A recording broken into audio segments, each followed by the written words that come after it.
જય શ્રી રામ, હું શારદાબેન. બાની રસોઈમાં આપનું સ્વાગત છે. તો આજે આપણે બનાવશું જામનગર સ્પેશિયલ પાવ રગડો. તો ચાલો બનાવવાનું શરૂ કરીએ. તો આ છે આપણે રગડો બનાવવાની સામગ્રી, જેમાં મેં લીધા છે સફેદ વટાણા. 4 કલાક મેં ગરમ પાણીમાં પલાળ્યા હતા. 2 બટેટા લીધા છે મોટા, કાશ્મીરી મરચું છે વઘાર દેવા માટે, જીરું છે, હળદર છે, 1 ચમચી લસણ છે, સ્વાદ અનુસાર નમક છે, ધાણા જીરું છે, આદુ મરચાની પેસ્ટ છે, ડુંગળી છે અને ઝીણા સમારેલા ટમેટા છે, લીમડો ને લીંબુ.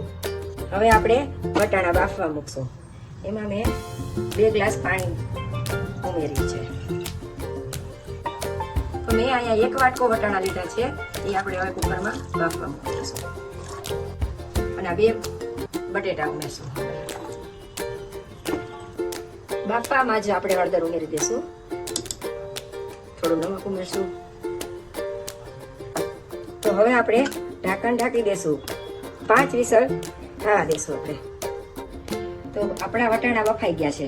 આ રીતે મેશ થવા જોઈએ, આ રીતે થાય ને, બફાઈ ગયા છે. તો વટાણા અને બટેટા બફાઈ ગયા છે. તો આપણે વઘાર કરવા માટેનું કડાઈ મૂકશું. તો વઘાર માટે મેં 2 મોટી ચમચી તેલ લીધું છે. તો આપણું તેલ આવી ગયું છે. તો વઘાર કરવા માટે જીરું નાખશું,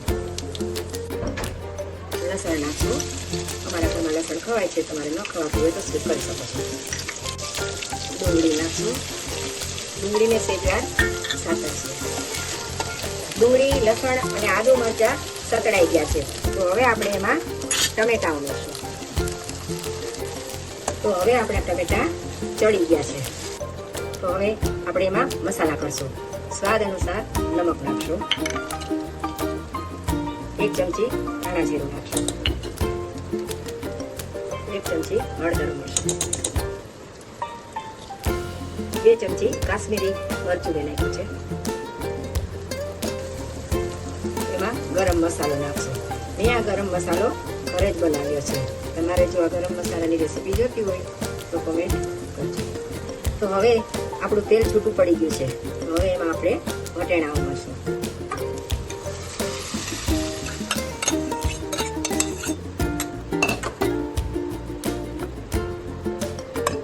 હવે એમાં થોડું પાણી નાખી હવે આપણે આમાં મેશ કરશું. આ રીતનું બધા વટાણા અને બટેટા મેશ કરી લેશું.